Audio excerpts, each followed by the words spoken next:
If you kids don't shut up, I'm going to get my gun and shoot every one of you. That's the words that rang out through that dark night air. It scared us both. We didn't know what to expect. But the man next door screamed out, "If you kids don't shut up, I'm gonna shoot every one of you." Join me as I share stories of my life as a kid, bringing junk home and turning it into something useful. Fact is, I'm still doing this today at age 69. I want to share a story about that man who threatened to shoot us as we were kids. See, we have a lake close to where I grew up, a small lake, but it was a lake. And in the early days, it was very secluded. And a friend of mine, myself, would go there and camp out.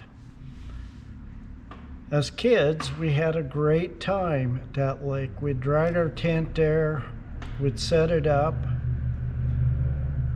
we'd build a campfire, we'd have our fishing poles, and we would start fishing, we'd cook ourselves something over the campfire. We were just having a good time. It was a fun time in my life. We did it often. Around 12 to 15 years old, something like that. Well, on one particular night, we were there, it was dark, and we must have been a little louder than normal. But all of a sudden we heard a door slam, and we looked over to the east, and on a balcony of a house stood a man waving a shotgun. And he yelled at both of us. He said, "If you blankety blank kids don't shut up, I'm gonna shoot you both." It scared us. We shut up. And that was the end of that. Time went on. I grew up, became adult, often wondered who that guy was that threatened us that night. Well, it didn't take long for me as I got older to put that together, and I knew who the man was. Well, the years passed, we got older, and we had a restaurant downtown my wife ran it. One day, this man comes into the restaurant. I didn't know him. He didn't know me. He was a grumpy old man by then.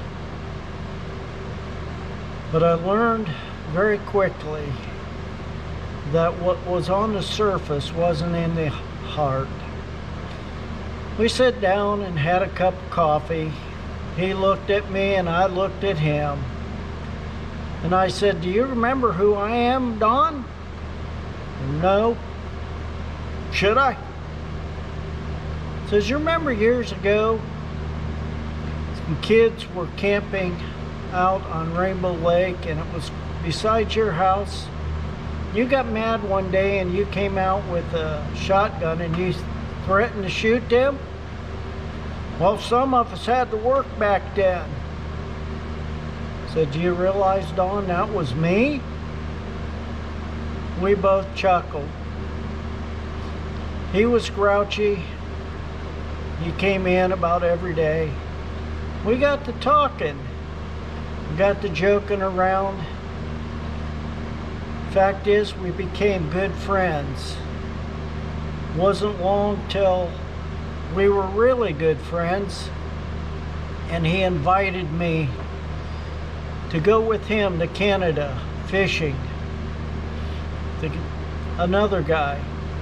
So we loaded up my 1985 Bronco then, put all our gear in there, and we went to Canada fishing. We did that several times. Fact is, he's the one that introduced me to the secret weapon, but that's for another time. He wouldn't tell me what it was until we got there.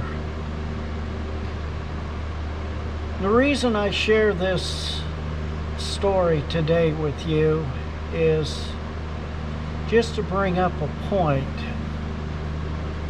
and a lesson that I learned well in life early.